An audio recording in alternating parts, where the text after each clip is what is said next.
салом гӯям саломи шодмонӣ расад аз номи мо аз қалб бо меҳрубонӣ. ба ҳамаи шумо саломатӣ хоҳон ҳастам, азизони диле ки гӯш ва тамошо бар сӯи мо доред. доимо мо даст чанг ба он мезадем ки то тавонем як нуқтаам бошад касеро ё чизеро ислоҳ бикунем. атрофи либосҳои миллӣ гап мезанем. ёд дорам нақл мекардам, як замон ҳамин келинҳо як курта қатӣ ҳамон маҳалла нисфи маҳалла келин мешуд. ин занҳои калон медонанд ҳамин як ваи миллӣ ки дошт бо ҳамон ҳама келин мешуд. худи ҳозир фатта мегиранд, фаттаи аврупоӣ аз $1000 то $1500 барои берун аз нафарое ки бидонанд, яъне ки аз 5-10 сомон то 15 сомон. агар бубинем аз мо нест. вақте ки гӯем ки мо тоҷикем, дуза дуз мегӯянд, дузӣ мекунад. вақте гӯем ки мо тоҷикем, пас тоҷикӣ гап занем, тоҷикӣ пӯшем ва тоҷикӣ тоҷикона рафтор кунем. пас моро тоҷик мегӯянд. доимо мегуфтем ба мӯи сар зардкуниву ба русӣ гап заниву дигар чиҳо маънии инро надорад ки шумо маданиятатон пеш мераваду ё хабед. ин мавзӯъ алоҳида аст, зеро бисёриҳо хафа мешаванд.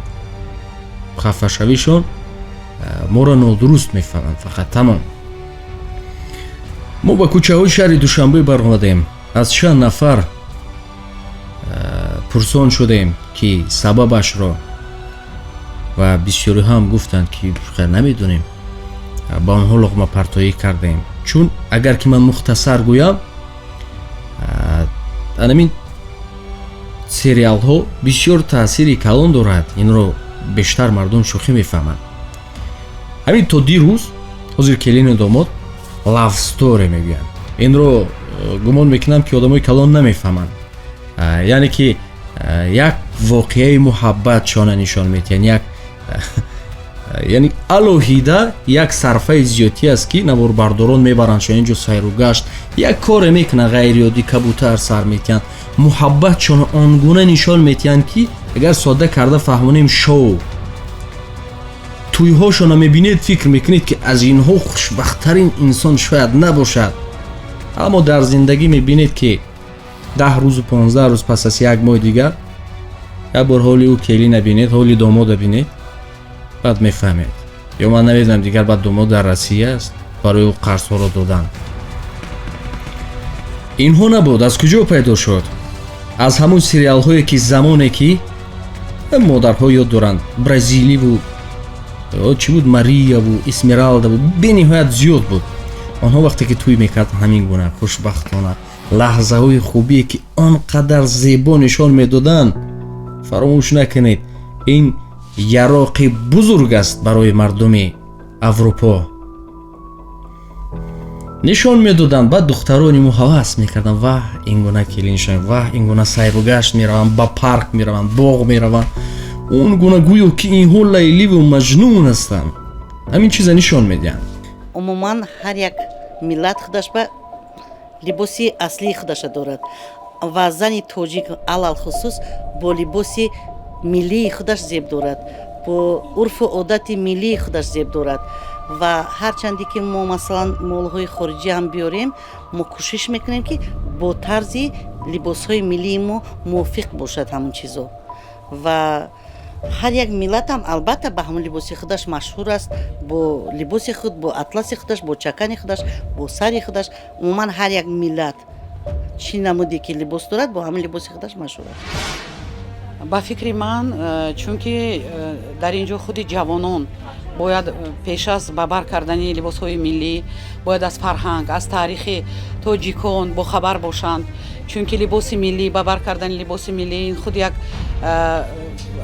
дарак аз он медиҳад ки ҷавонони мо бояд аз таърих водор бошанд, таърихро ҳурмат кунанд ва либосҳои миллии тоҷикии худи моро дар бар кунанд.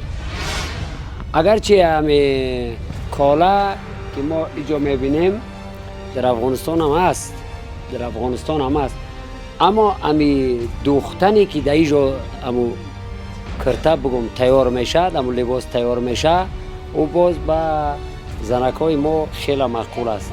ولی با ما تلفن کردن که با ما همو کرتای تاجیکی دوختگی بیار. ما گفتیم با چشم، ما سر چشم میاریم.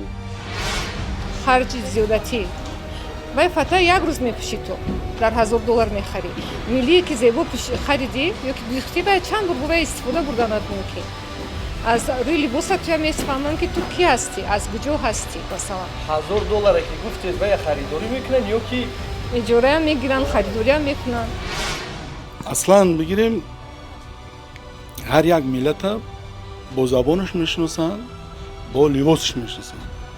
انا مثال ما بسیار درک داریم که همه هنرمندای ما از تاجیکستان میروند.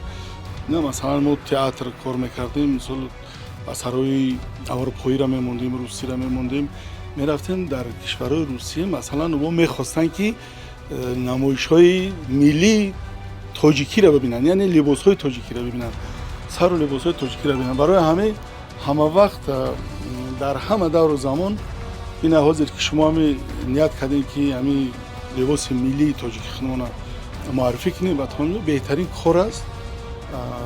و من میگردم تمام شهرهای دنیا و یاد میکنم همین دخترای تاجیک سر لباسای تاجیکی را. در خانواده ما همه سر لباسی تاجیکی دارن و عموما من خودم همه وقت ترغیب و تشویقگر لباس ملی تاجیکی هستم. تاجیکستان ما تاجیکستان دموکراتی می باشد. کی خواهد چه خیلی می کردد. مادر دوست می داری و تن تا دوست می داری. لباس ملی تام دوست می داری. باید احترام به لباس ملی خود کنی. ولی بس اگه ما چه تخنگون کردیم بش.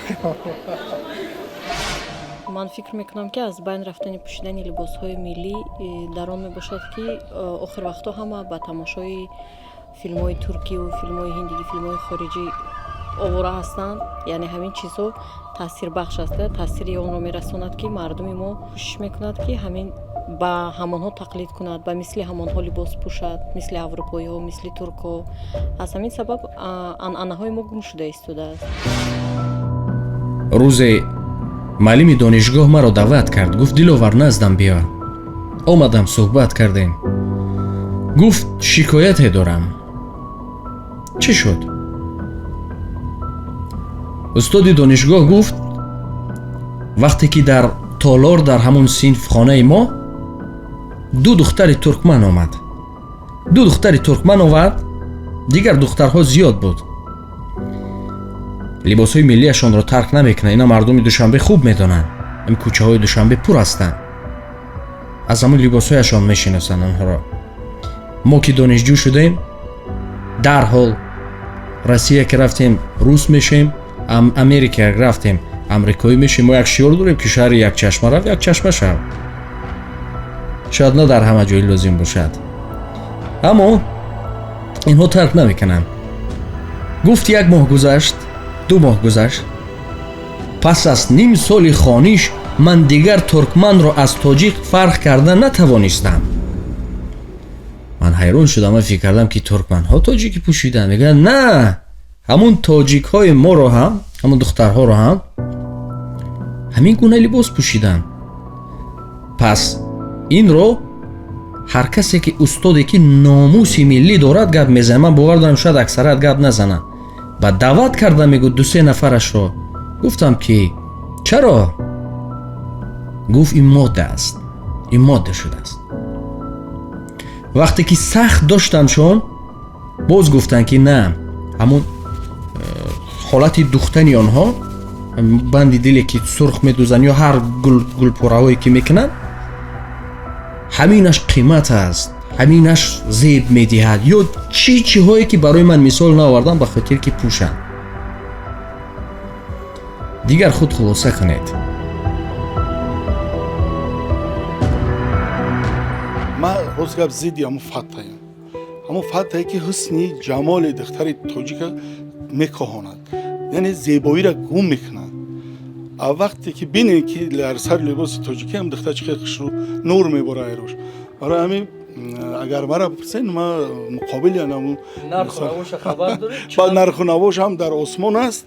مردم بیچاره نمیدونه چیکار کنه. به همین خاطر ما خواهش میکنم از همه عروس شونده ها که خوشبخت شوند و عروس شوند و بچه ها زن بگیرن خانه آباد کنن. فقط در تویوم هم میخوام سر و لباس تاجیکی را در عروس ببینم. هم خیلی که کلان گذشته های ما داشتن و نمی تاهاز را ما داریم. ما اما شخصا فتر را نگیرن برای دومود یک اوب بمیشن. چند قدر؟ سلامت باشه. نه است ملی است خود تنها اما چیزای اصیل و محلی قدیمی را کار کرده میریم خیلی تاجیکستان واری. بله. و سبب برنامه شرکتی تومیریز شد که شرکتی یعنی که همچون چاک دوزی میگیم یا که دوختنی کامپیوتری است. از چی شد؟ میگن ما خواسته محصولات وطنی را استحصال کنیم. دائما ما پهلوی محصولات های وطنی هستیم و ما باید کوشش کنیم اینها را رکلام کنیم، بین مردم معرفی کنیم.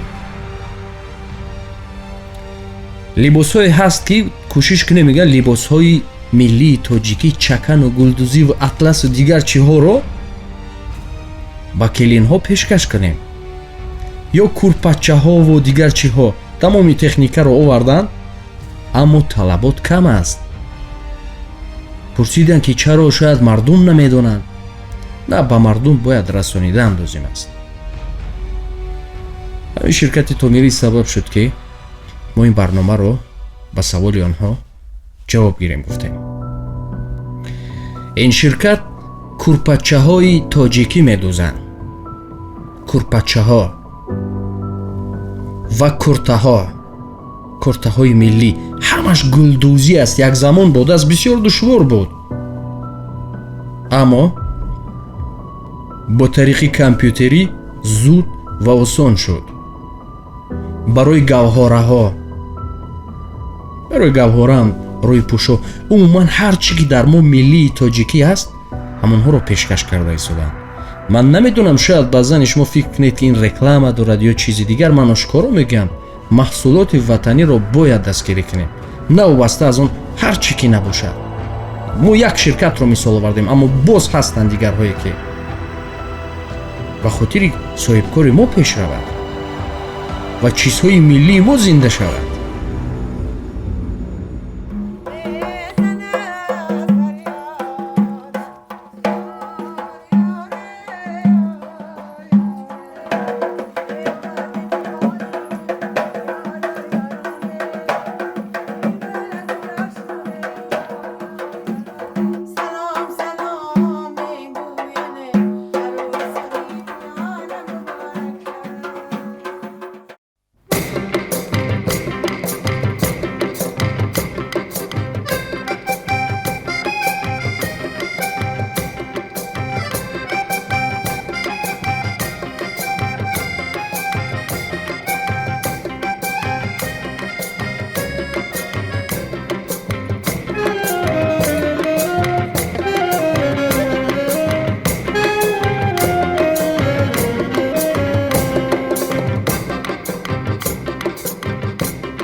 چشمی نازی تو هم رنگی دریا، لبانت چون شبهای خواب صحرا، تو در عین غرورت بینیازی، سراپای وجودی من تمنا، کی باشد دست بدیم بعد استی هم. در خانه‌تون شما کورپچه دارید؟ بله. چند دانه دارید؟ خیلی برای مهمان ها داریم یک کامپلکت 6 دانه با الهیده برای مهمونی که میبید رخت خوب. میدوزید یا از خیتای از دیگر جو درخواست میکنید؟ بیشتر برای کورپچه کردن، کورپای پخته میبردی لگنده میکردن، کورپای میانداختن، یعنی همسایه ها جمع میشدن، زنک ها جمع میشدن. کار براش بسیار بود. باز بسیار شرکت های برآمدگی که کاری ما زن های آسان کردگی در این مسئله. замонҳои вақтҳои пеш вақте ки арӯсро ба хонаи домод мегуселонданд як мошинҳои калони бортавой оварда ҳамаи курпачаҳои зебо лӯлаҳо болиштҳои калони ки момоҳои модарон шишта медухтанд бо як умеду орзу аз он бор карда мебурданд ки як зебоии худро дошт аммо ҳоло бошад ин креслаҳои аврупоӣ диванҳои аврупоӣ мебаранд ман тарафдори он ҳастам ки он курпаву лӯлаҳо курпачаҳое ки буд аз момоҳо ҳамин нигоҳ дошта шавад ва арӯсон бо ҳамин зебогӣ ба хонаи домод бираванд. чанд қадар духтардору хурсанд шаванд намебаранд? бале нигоҳ кунед. боз 4 та курпача мебаранд бас ҳама мегӯ ки ҷой надорем барои меҳмону агар ягон 4 та кунанд ба зеб кунанд ки ягон нақшҳои миллӣ дошта бошад. чодар ҳам ин як зебогии худро дорад бале чодар ҳам аз байн наравад.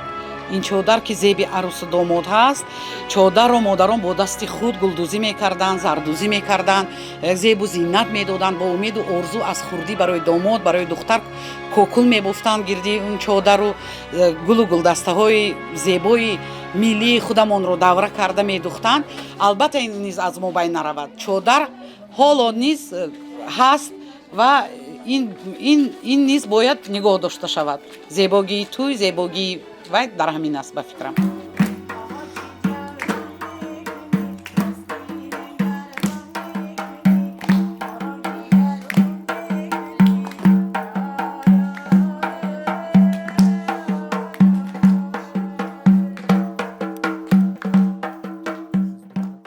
allagӯyam jigar bandam خوابت برد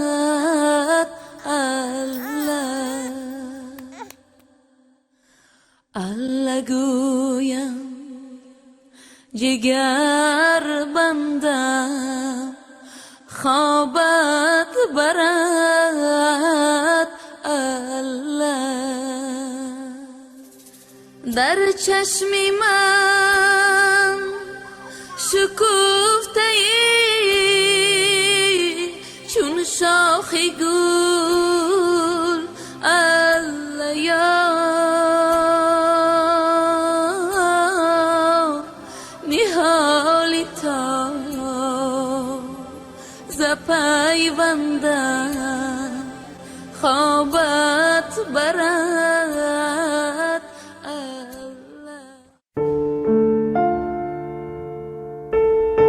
дӯстони азиз сухан гӯем сухан бениҳоят зиёд аст ба ин хотир аз шумо эҳтиромона хоҳиш мекунем мабодо аз мо наранҷед бештар мардум меранҷад чун ҳар сухан 4 паҳлӯ дорад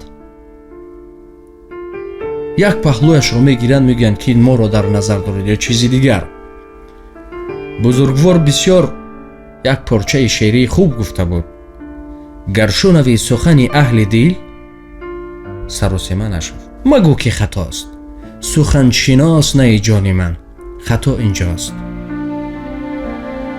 ба ин хотир ҳарчӣ мегӯем ба дилсӯзӣ мегӯем чун нисбати шумо муҳаббат дорем дӯстон медорем ва мехоҳем чизҳои миллиро зинда кунем билохира мо медонем аврупоӣ хуб аст мо медонем зебо аст аммо мо атрофи чизҳои миллӣ дар тӯю баъзан чиҳо гап зада истодем на ин ки мо духтарҳое ки дар кӯча ҳоло баъзан нафаро шояд гӯянд ки моро дар назар дорад дар кӯча ҳоло хай чизҳои миллӣ бениҳоят кам аст ба шумо дахл надорад мабодо наранҷед аз гуфтаҳои мо танҳо оқилон истифода мебаранд боқӣ худро эҳтиёт кунед худо ҳофиз ва фикри худро ҳатман бинависед чӣ фикр доред баъдан фурсат ки шуд ҳатман ворид шуда аз фикрҳои шумо аммо бисёр чиҳо мегирем қарсак аз ду тараф аст яке шумо бошед дигаре мо ҳастем якҷо шавем садо баланд мешавад